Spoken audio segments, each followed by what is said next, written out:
Jadi di sini 100 satu kali run ya, itu ada 100 trial ya. Oke, jadi di sini kita sudah punya data apa? Data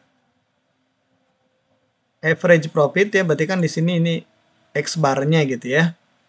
Di sini standar deviasi sampel ya, atau S-nya gitu. Nah, kalau kita balik ke konsep yang tadi nih, ya teman-teman, kita bisa menggunakan rumus ini nih untuk menentukan apa namanya, jumlah replikasinya gitu ya. Ini secara perkiraan kasar lah gitu. Kita bisa gunakan yang ini nih ya, menggunakan yang ini. Rumus ini saya copy aja dulu ya. Kemudian saya pindah ke sini. Saya pindah dulu ke sini nih rumusnya. Nah, untuk bisa menentukan replikasinya berapa jumlah replikasi minimumnya gitu ya. Dari data ini nih, jadi ini adalah apa teman ini? Ini X bar-nya ya. Ini X bar-nya nih, average profit ini. Ya. Kemudian S-nya ini ya. X bar S. Kemudian RE-nya, nah kalau kita ambil Z-nya ya, 1 minus alfanya, di situ 1 minus alfanya selang kepercayaannya 95% ya. Kan kalau di tabel distribusi normal 95% itu teman-teman nilai Z-nya berapa? Yang sering dipakai ya, kebanyakan kan pakai itu ya. Jadi Z-nya itu berapa? 1,96 ya. Gitu. Jadi Z alfa per 2-nya ini 1,96. Gitu. Ya. Nah, jadi kalau mau kita masukkan untuk menghitung N ini adalah jumlah replikasi minimum ya. Jadi kalau tadi sesuai dengan rumus, ini saya taruh sini dulu deh. Ya, jumlah replikasi minimum. Minimum replikasi gitu.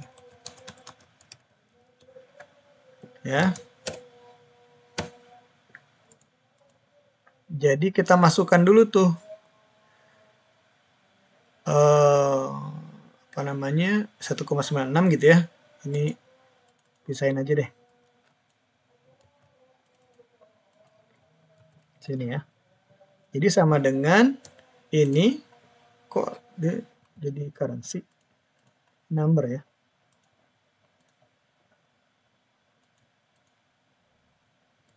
Nah, ini berarti sama dengan ini dikalikan standar deviasi ya. Nah, ini. Oke. Nah, gitu. Kemudian dibagi ya, dibagi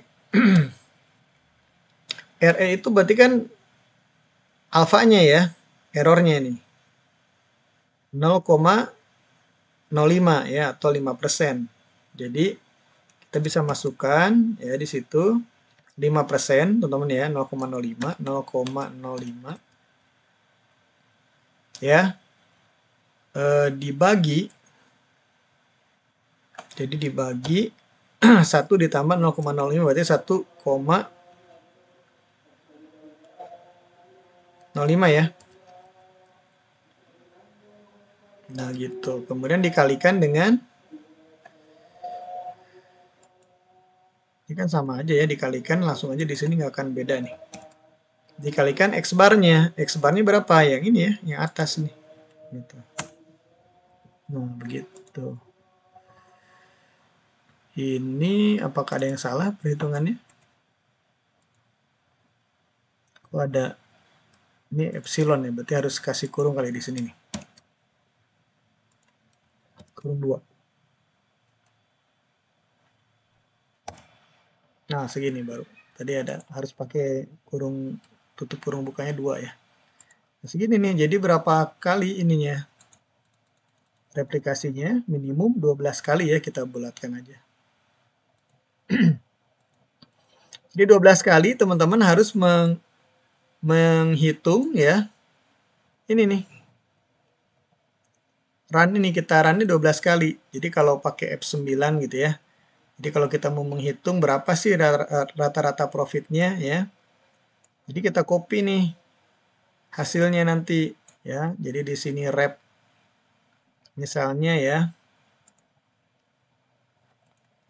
Rep gitu ya, replikasi. Rep ke-1, rep kedua, nah gitu ya.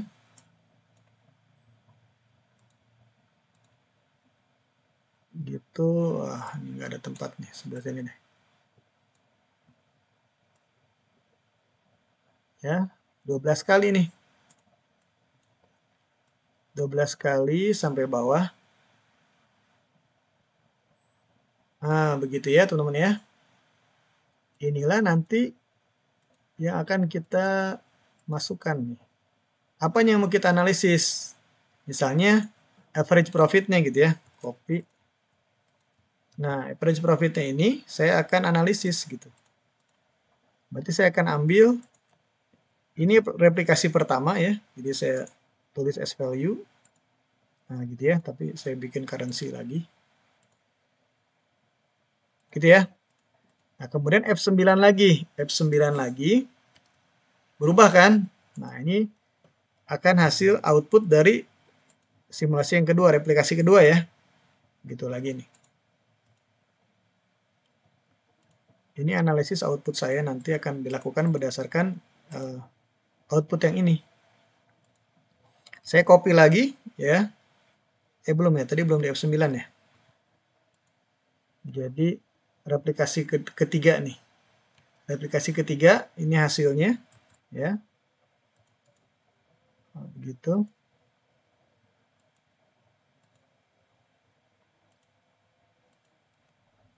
Ya, kemudian F9 lagi. Gitu ya.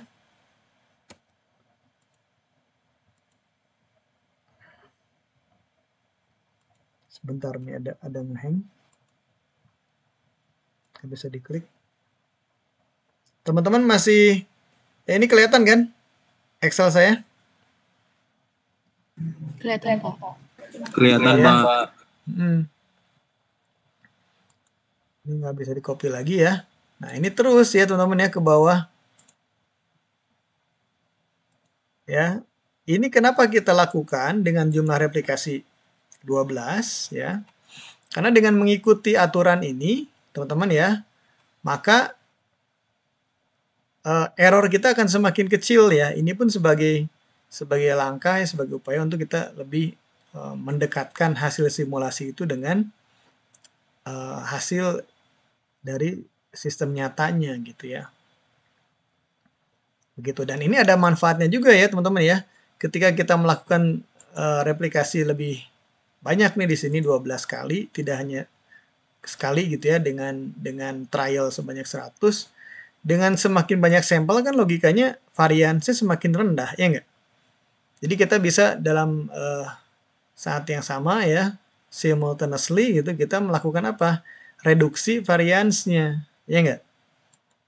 Oke, jadi semakin kecil ya variansnya maka semakin baik ya, semakin bagus. Ya, jadi data itu semakin bisa dibilang clean lah, bersih. Ya, itu pun bagian dari data analitik ya. Kalau teman-teman belajar data analytics, memperbanyak sampel berarti kita semakin ya validitas datanya semakin tinggi gitu.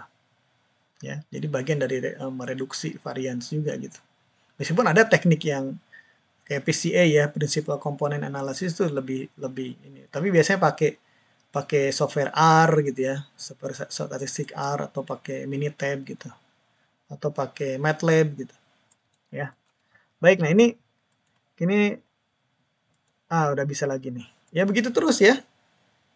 Begitu terus nanti apa namanya teman-teman lakukan ya seperti ini. Nah, barulah nanti data ini yang teman-teman akan analisis ya. Jadi nanti di bawah ini semuanya, nah baru teman-teman kemudian apa? Buat average-nya lagi rata-rata ya. Nah, itulah ini yang nanti teman-teman akan analisis statistik berikutnya ya. Misalnya Anda ingin tahu jenis distribusinya gitu kan sudah saya ajarin ya sebelumnya ya di video sebelumnya. Ya nggak? Anda ingin tahu dengan analisis ANOVA bisa ya, analisis varians bisa Anda cari di sini nanti ya. Begitu. Ya. Jadi kita dapat informasi dari output ini ya. Ya, atau teman-teman bikin lagi seperti ini nih ya.